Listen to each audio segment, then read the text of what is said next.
God is moving. It's Young People Nation. Welcome to Young People Nation. Listen to us weekly as we commit to bring transparency, healing, and truth to the everyday situations in life that might bring you down. Join us for your weekly dose of inspiration. Thank you for listening to Young People Nation. Make sure you subscribe so you never miss an episode. And now, here's your host, Eugene and Donna Perry. Let's go. Christ is the foundation. Know his word gon' lead us. Know I'm already going. Taking steps I believe in. Giving guidance to the youth. Giving guidance to the lost. Give the world to the project. Lead them back to the cross. Welcome back, and this is Young People Nation. We're continuing our talk on anger, and we're here with Dr. Rosetta Parker Austin, a licensed professional counselor, mental health evaluator. She is the co-founder of Warrior Watchman and Watchman House, which is organizations for the homeless youth. And welcome back, Dr. Austin. We're really unpacking this information on anger that is major in our society today. So we were talking about in the first session, defining anger, and then we got into the stages of anger. So let's talk about those stages. Okay, there are 4 stages of anger, and the 4 stages are the build-up, the spark, the explosion, and the aftermath. One of the things we talked about, anger is not a primary emotion, it's a secondary emotion. Mm-hmm. Something happened that triggered it, that led to pain, that led to a thought, which equals to anger. So there are steps to anger. Anger doesn't just happen. The first stage is the build-up, which is the foundation of the reaction. Some of the build-up factors could be the expectations that a child had or person had as they were growing up. The self-esteem is another foundation. A person who has low self-esteem is going to often be triggered a little more easily than somebody who has a high self-esteem. Past experiences, childhood experiences in school, and those all affect how people deal with anger. Then you also have illnesses. Some people who are chronically ill or always have some kind of challenge going on in the body, they're going to tend to be angry a little quicker than somebody who's always healthy. Stressors and stuff such as being stressed out or worried about things, those foundations help trigger anger a little more easily. And coping skills. A lot of people doesn't have coping skills. And coping skills are just tools that you could put in your self-care toolbox on how to deal with anger. Those are part of your build-up foundation. We talked about in the previous section, we talked about a child, 2 children, they might have grown up with different backgrounds. One was a supporting background, one's a criticizing background. The child with the criticizing background, even though they may experience the same thing as the child with the good nurturing background, the child with the criticizing background is going to explode a lot sooner and quicker, and that's because of the foundation. And so that is part of the buildup. And because the child just not angry just for no reason, there's some buildup foundations behind it. And we I call children little people because they grow up to be big people. Yes. So it depends on what they learned as little people will determine how they act as big people, because that's their foundation. The next thing is the spark. That is the thing that's going to trigger the outburst. It might be internal or it might be external.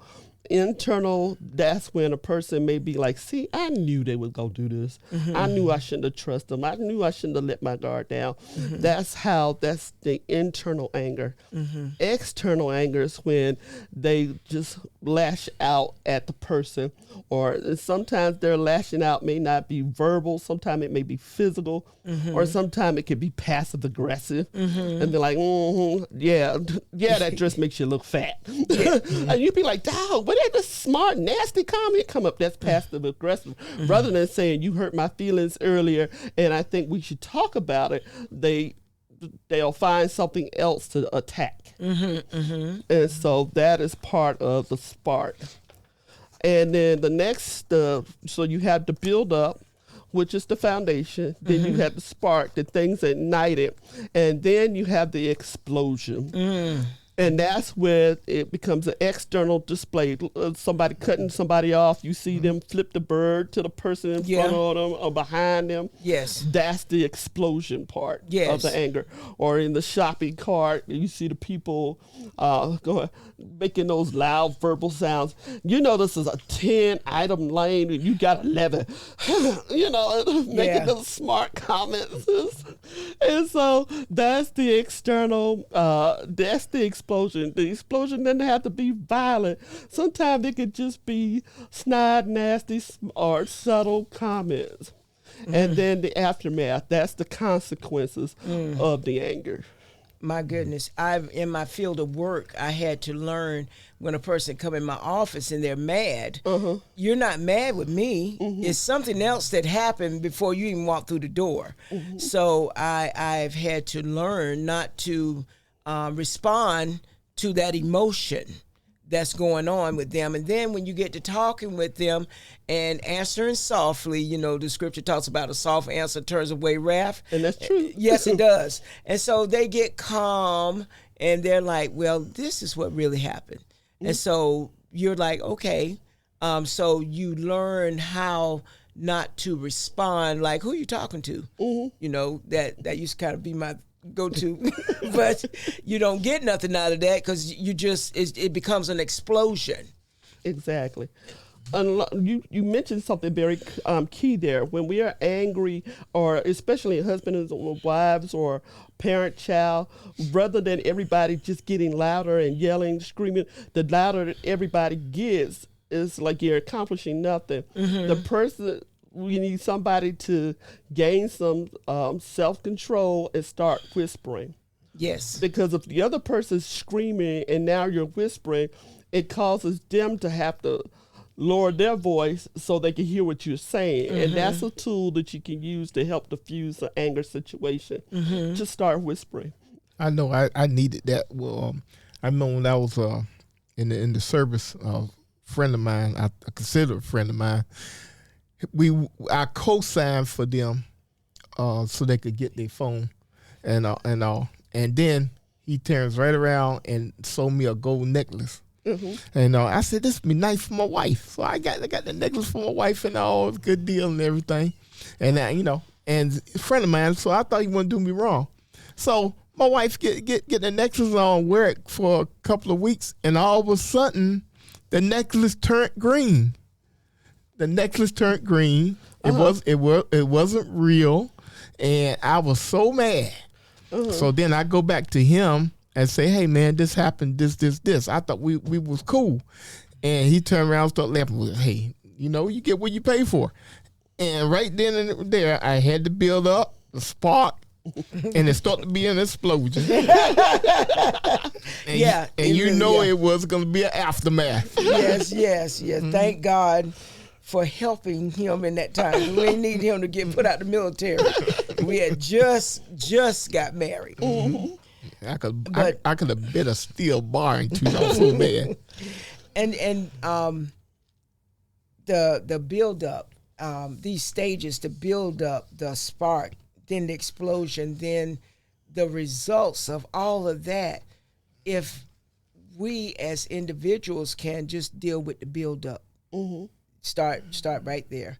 Perhaps we don't have those serious consequences later. Exactly. That can be so devastating, and then it goes off into other emotions that it could be just such devastation. Exactly. And I think one of the key things to remember, though, is just because we know these 4 areas doesn't mean we won't always get angry. but it does mean that we'll be able to better control it.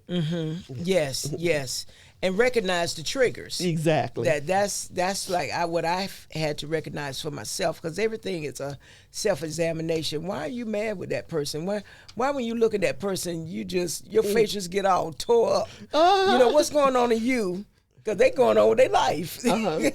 So I've experienced where I did not resolve something that was done, and even going back to our previous session, I had a unrealistic expectation from that person that was not them. And so it's kind of like, Donna, you the one in the Twilight Zone. So I find that even talking with married couples or talking with individuals, talked with someone recently about some things that they dealt with in their along the way, and they never got help, and they said they just felt like ending it.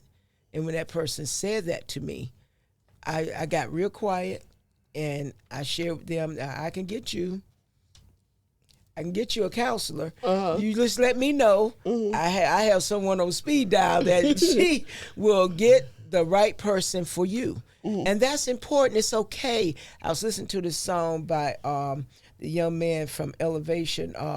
It's okay to not be okay. It's okay to say, you know what, I am not okay. Yeah, but it's not okay to stay in that position. That's what I was going to say too. Don't stay there. Acknowledge where you are and get the proper help for yourself. Exactly. For you.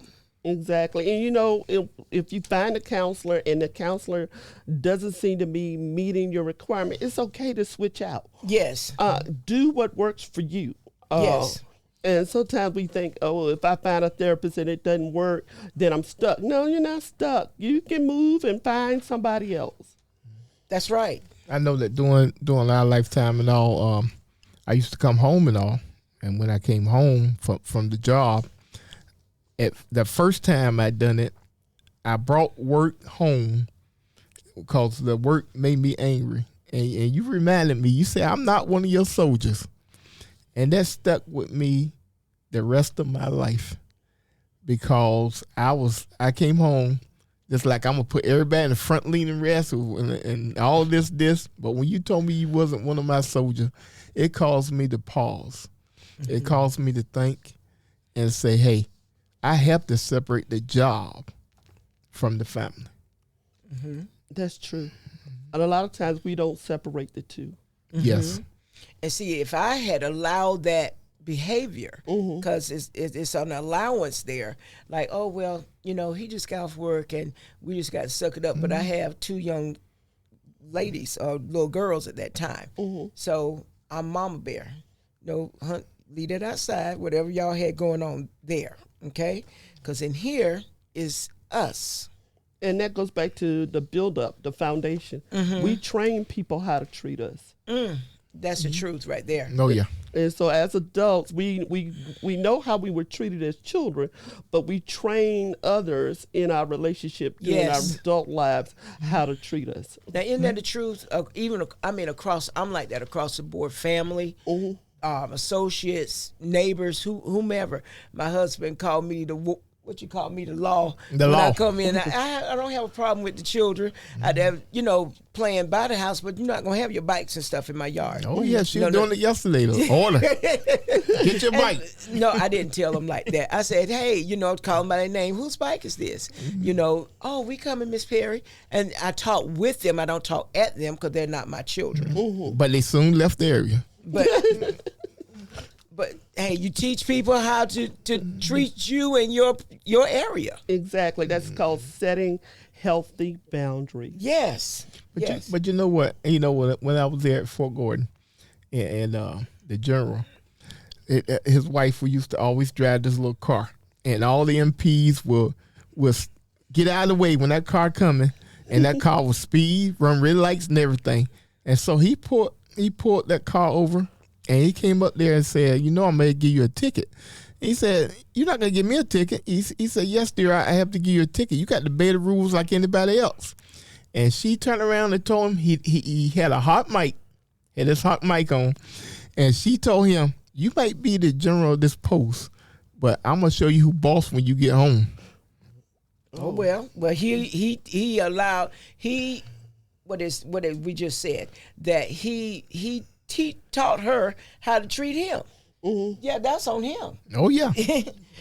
Okay, I want to talk about this right here, the different types of anger. You got passive, aggressive, assertive, and justifiable. Let's unpack that. Passive aggression. Okay, passive aggression. We see that a lot. These are people who they don't. This really comes back to when people don't feel like they're in control of things, so they'll make snide comments, or sometimes it comes across as sarcastic. Sometimes it comes across as in your face, but they would rather deflect rather than dealing with the anger issue. And so, especially, or either they'll passive aggressive is like, well, I'll give you the silent treatment. I'll show you. I don't have to say nothing. And that's a form of passive aggressive. Or either they'll find something else to nitpick rather than address the issue that causes the anger. Or either they'll internalize it, and then they'll start engaging in self-destructive behaviors.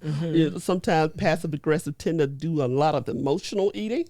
And it's like, you're angry, but instead of saying what you want to say, you just self-destruct and start going into an emotional eating cycle. And so that's part of being passive aggressive.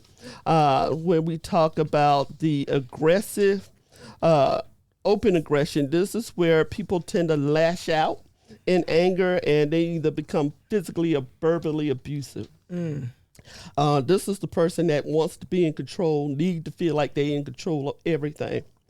And then you have your assertive anger. Some assertive anger is that's a fine line. This is where we call it righteous indignation. Sometimes, like if there is an injustice being created, and you get angry and you want to do something about it. And so you make plans and then you take action. That's assertive action. Or either you are in a relationship and that somebody is not treating you right, and it's not right, and you want to say something about it. That's assertive anger. And so those forms of anger are acceptable as long as you don't take it to the extreme. Now, audience, this is for you to examine yourself. Exactly. Not for you to be looking at other people. I knew she was assertive. I knew she was passive aggressive. No, this is a self-examination that we all must do to see where we are. Exactly. In our own personal lives. It seems like you have a lot of that at the job, because HR stay busy on that one. Well, not in my job, because you will get terminated. You don't know how to control yourself, And however, at where I work at, we do have where you can get free for counseling sessions if you're dealing with something. But you cannot allow a person to just come in and just tear up and wreak havoc, because it is a business. Exactly. And so. But that passive aggressive, I've experienced that one, because you'll be in a group talking, and it's like the person pick you out of everything, and they'll be like, "Oh, I'm just joking," but you don't take that as a joke. You'll be like, "Why? Hold it, that wasn't cool." Yeah, you understand? So I wouldn't. Well, I've learned not to get them at that point. but I would talk with the individual later, because that I didn't feel good about that. Even though for you may have been joking, but going back to what you just said, it's something that you're dealing with and you don't want to face it. So it's like a spinning the wheel, like okay, and I'm going to talk about something about you to get the focus off of me. Exactly. That a lot of that happens right there, especially in the military atmosphere, and they be in the meetings and all, and then it's one person always saying something to another, like your unit is this or that, and do it on the sly. I had a problem with that individual at a youth challenge. I was telling you about the other day. No matter what I do or what, he always brings something up. And no matter what it is, I ain't seen him in years. And the first time I see him, he bring it up again to show the blame off himself. Because I think passive aggression. Yep, I think he was on his fourth wife. So, but but now you got the answer. Okay. All right. Wow. These sessions are moving. So, audience, if nothing else, you learned about the build up, the 4 stages, correct, Dr. Austin? The build up, the spark, Explosion. the explosion, and the aftermath. Aftermath. Wow. That's like a train wreck. And Yeah. then we talked about the different types of anger: passive, aggressive, assertive, and justifiable. So, Dr. Austin, before we give our remarks in reference to our hotlines, any closing remarks? Because this was a lot to unpack, man. Just want to say it's important that as we're learning to deal with our anger, not to deal with it, turn it inwardly. And we call that mental anger. So we have to, because that will take you into a very dark place. And so make sure that whatever we're dealing with in the terms of anger, if you're hurting somebody physically or verbally, that's a good time to get help. If you find yourself always dealing with anger, that's a good time to get help. Or if you feel like you're always regretting something you've said or done, and what is the old childhood adage, sticks and stones may break my bones, but words never hurt me. That's not true. Because when words are spoken, they're rehearsed. And so just be mindful of what we say, and just remember, this is not a time of self-condemnation, but this is a time to help us to be better people for everybody else. Okay. And so we'd like to give out a couple of hotlines. Of course, we have the 988 hotline. That's a direct line to the Trained National Suicide Prevention Lifeline, and they are Lifeline counselors. We have the crisis text line. Text home to 741-741. That's 24/7 support at your fingertip. And of course, if you have none of these available, you can always call 911. Okay. And Mr. Perry? Well, I really learned a lot. And I tell you one thing while we're coming up now, the bigger they are, the harder they hit. So that anger has to be in check. And this has been Young People Nation. Remember, there is always hope. Young, let's go. Christ is the foundation. Know His word gon' lead us. Know I'm already going. Taking steps I believe in. Giving guidance to the youth. Giving guidance to the lost. Give the world to the project. Lead them back to the cross. He the #1 prospect. He the top boss. I was broke, I was empty. He the one that paid the cost. Really thought that I was cool. There is nothing like the Savior. Now it's time for the truth. The whole world been waiting. It's Young People Nation. It's Young People Nation. It's Young People Nation. It's Young People Nation. It's Young People Nation. It's Young People Nation. It's Young People Nation. The whole world been waiting. Whatever you going through, I know what He gonna do. Don't matter the circumstance, we going back to the root. Keep going, keep going. Let that seed keep growing. You need peace and we know it. Now it's time to live holy. Young People Nation. You know what time it is. Young People Nation. Get ready, the time is here. Get ready, we vibing here. We about to let God in here. Young People Nation. It's Young People Nation. Yeah, do it for the heavens, you know where we going. Influenced by His love, you know we gotta show it. It's time to put the youth onto what God is doing. Cause I can tell you now, right now, that God is moving. It's Young People Nation.